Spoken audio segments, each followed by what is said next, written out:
Hi, English students. This is Miss Newman, and at this point, I want us to go over the literary analysis essay. This type of essay analyzes a literary work by picking an aspect, so that could be a theme, tone, characters, or symbolism, and you're illustrating an argument for the reader using textual evidence, so that could be dialogue. Dialogue is when characters speak to one another, and or a description provided by the author. So that could be a description of the setting, costumes, the scenario, the plot itself, but essentially you're using the text as your evidence. And in this situation, it is Edgar Allan Poe's short story, The Cask of Amontillado. The writer should assume that the reader has read the work so that the writer will prove a point without too much plot summary. So just if you're summarizing a part of the story or writing in your own words, make sure that it does add to your argument, whatever your argument is, versus the entire essay being summary. The reader's already read the work, so if you just summarize this happened and this happened and this happened, we won't get any actual analysis or your interpretation of the story. Really, I want to know your opinion, your interpretation of this short story versus just a summary of the story itself. If a part of the plot is summarized, it's to make a point for your overall argument. So I understand if this is your first literary analysis essay, you might be confused about that point. So feel free to email me if you're not quite sure what I mean whenever I emphasize not having too much plot summary. Also, don't forget that the Writing Center tutors are a fantastic resource to use when writing your essays, and they know exactly what I mean here as far as not having way too much plot summary for your essay. The rough draft is due Wednesday, July 20th by midnight in discussions, and that'll be peer reviewed since it is in discussions and it's one of your daily grade attendance scores. The final draft will be due Monday, July 25th by midnight in the content area of Blackboard. That's also going to count as a daily grade attendance score. Notice this essay is worth 20% of your final grade, so not nearly as much as that research paper. The length is the same length as the descriptive narrative essay, which was between 500 and 750 words in length. If you go over 750, that's fine, but just make sure you meet that 500 word minimum or your grade will be impacted. Your formatting is the same as always, 12-point Times New Roman font, double space with MLA heading and style. And just as a quick reminder, page 192 in your Siegel textbook has a really good example of MLA formatting. The below topics are based on Edgar Allan Poe's short story, The Cask of Amontillado. That is the only literature you can write on for this essay because I want to ensure that you're analyzing the story we're covering in this English 101 class. Also, I don't want you to reuse any essays you used in high school or in a previous 101. Just make sure you write an original essay about this short story. Some ideas for topics would include themes in the literary work. So some themes in this story, and I hope I'm not plot spoiling. I hope everyone's read the story. If you haven't, pause it and come back because I'm about to plot spoil. But for those of you that have already read the story, you know that the theme of revenge is very important for the story. It's literally how the story begins. Montresor vows revenge against Fortunato. We never do find out as readers what Fortunato did to upset Montresor and want him to seek revenge, but we do know that Montresor is hell-bent on revenging Fortunato for this wrongdoing. Another major theme would be murder. It does end with a murder. Fortunato is murdered by Montresor.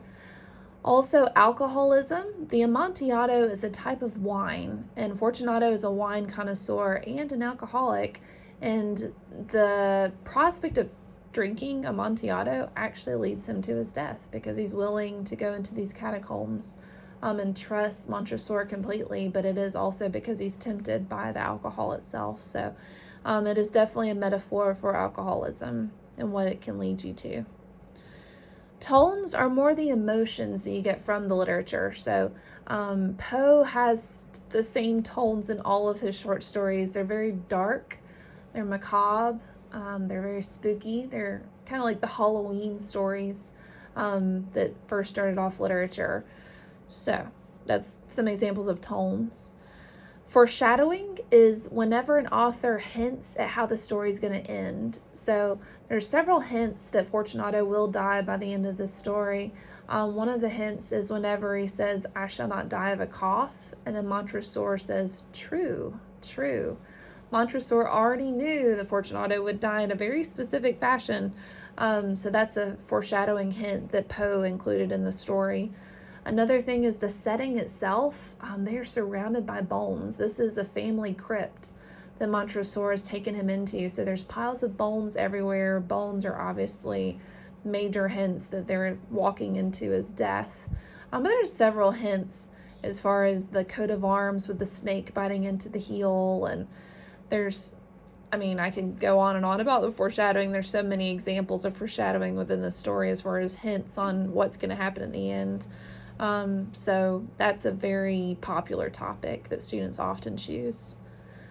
Protagonists and antagonists simply mean protagonists are heroes and antagonists are villains. We only have two characters in this short story, which I actually likes the simplicity of it. But the obvious interpretation is that Montresor is the villain because he does murder Fortunato, and Fortunato is the protagonist.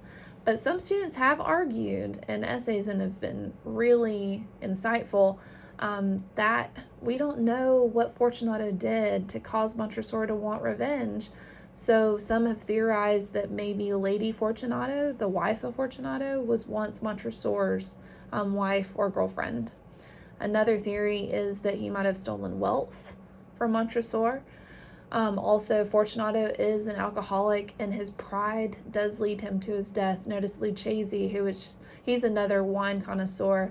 He says Lucchese's an imbecile, and he is very proud about his wine connoisseur talents. And so there's definitely some major flaws within Fortunato's character, so much so that some of my students have argued pretty convincingly that he is actually an antagonist as well. So but if you chose that topic, you're essentially analyzing the two characters and deciding which you feel is the more villainous of the two, or the more heroic. Symbolism. So symbolism essentially means that an item represents an idea. So for instance, flowers always symbolize love, because that's something we give to one another. When you love someone, you give them flowers.